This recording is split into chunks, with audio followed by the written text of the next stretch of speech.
Hey YouTube, Darren here. Kind of an update as to what all's going on.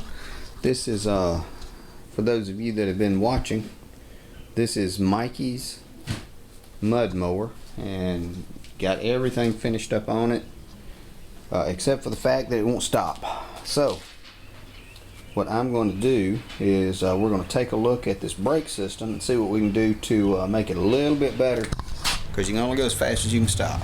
More to come. This is the disc brake, and this is the caliper, and these are the pads that stop a riding mower. These are the plungers. Now the problem is that corrosion will build up and these plungers won't move, so we're going to have to sand these down a little bit, smooth them out, and I'll show you where this whole disc brake assembly goes. And it goes right here on this splined shaft right there. So I've taken it off. I'm going to clean it off. It's got some grease that's accumulated, but that's not the reason that it wasn't working. What was causing the problem was of the accumulation of grit and rust around those little plungers, and it just wasn't letting it go down, or move, or actuate. So set it up, and you tap it, and you soak it, and you set it up. You tap it again. This is what you do until it frees up. So, more to come in just a second. There. And you can see how it had rusted to the side, the inside of that caliper, and was causing a problem. So, we're just going to knock, like I said, the rust off this, put this all back together again, and we'll have factory brakes which stop a normal running lawnmower. That's great when you're going 7 miles an hour cutting your grass at the fastest.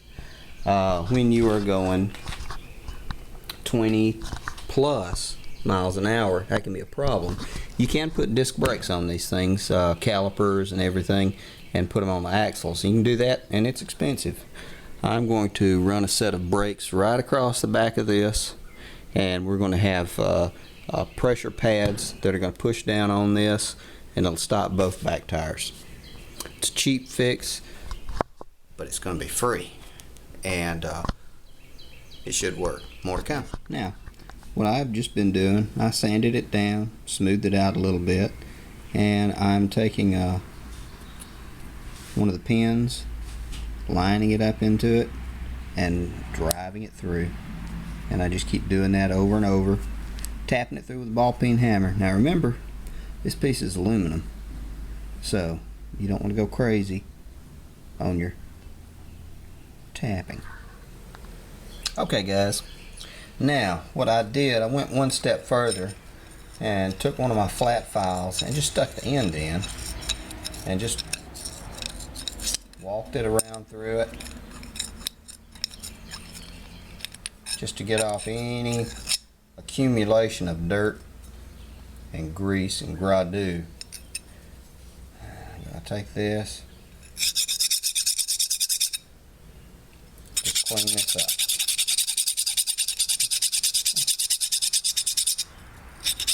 Go around it like this, just to get off all this little extra rust. When you mix metals, different metals, I want to say this is some kind of steel alloy, this little plug or plunger, and this aluminum, when they start to corrode, they make some stuff that is just damn near impossible to come out. That's what you want right there. Something that's going to move like that.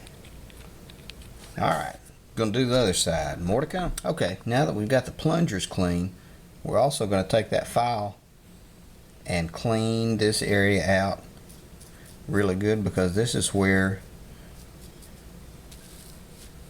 your brake pad actually rides or is pushed when the caliper pushes against it. So we're going to do this too. I know this is tedious and kind of hard and dull to watch, but this makes you stop.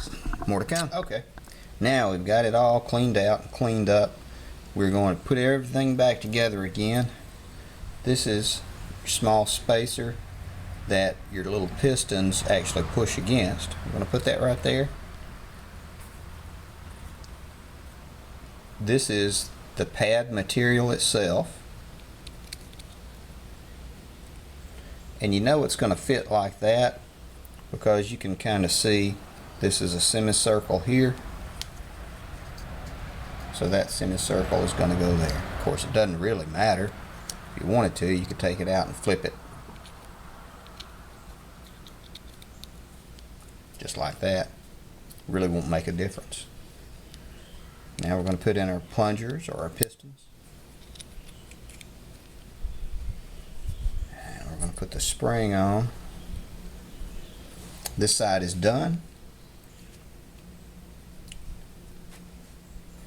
This is in good shape. I may go across it with a file just to see if I can knock the glaze off of it. And I think this will go a long way. More to come. Okay, you can see this is where we're going to put everything. So we're going to start out putting this little pad right there, and don't worry, half the time it's going to fall out. Now this guy,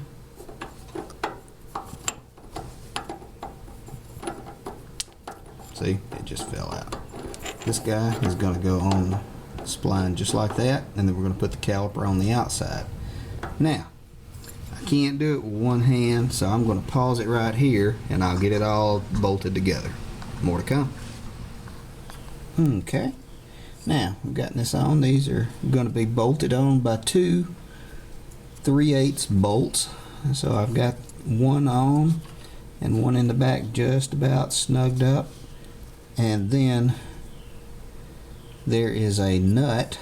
It's going to be, I think, a 7/16. It's going to go, and this is actually your brake lever on these Murrays. And that's what's going to make the caliper go up and down. So more to come. It's working well, but this lever that that pulls the spring, or that moves the caliper, is rubbing on the side of the engine because this is not the original transmission. So what I'm going to do, I'm going to take this guy out, put it in a vise. I'm just going to bend it over a little bit. Now you can put these on wrong, and I'll show you when we get them out, but I'm going to make a mark so I'll know what side is the outside, and then I'm going to make a mark also just kind of where I think I need to bend it. You didn't see it, and I barely did myself, but we'll get this off and I'll show it to you. Okay guys, this is the lever that moves the caliper. If you'll look at this little divot here, there's a washer that sits here on this side, and it rests, and there is no pressure put on the caliper. As it's pulled, it brings that up and it puts pressure on the caliper, and it pushes the little plungers in and makes the brake work. Well, this is hitting the side of the deck, or the side of the frame right here. I'm going to put it in a vise, tap it down maybe 1/4 of an inch, that's all, and then we should have this thing finished up. Okay guys, now it took a little bit. I actually was bending the other piece and it broke, so had to get another piece and get it bolted on there. I will also mention, I said that the caliper has a 7/16, I believe it was, nut on it. Some of them also have 1/2 inch. Just found that out. So I'll find the other half of this guy and weld it back together and use that on my next one. Now I will show you the best way to check this thing when you aren't going to crank it up, I'm going to set this up on the tripod. Hold on just a second.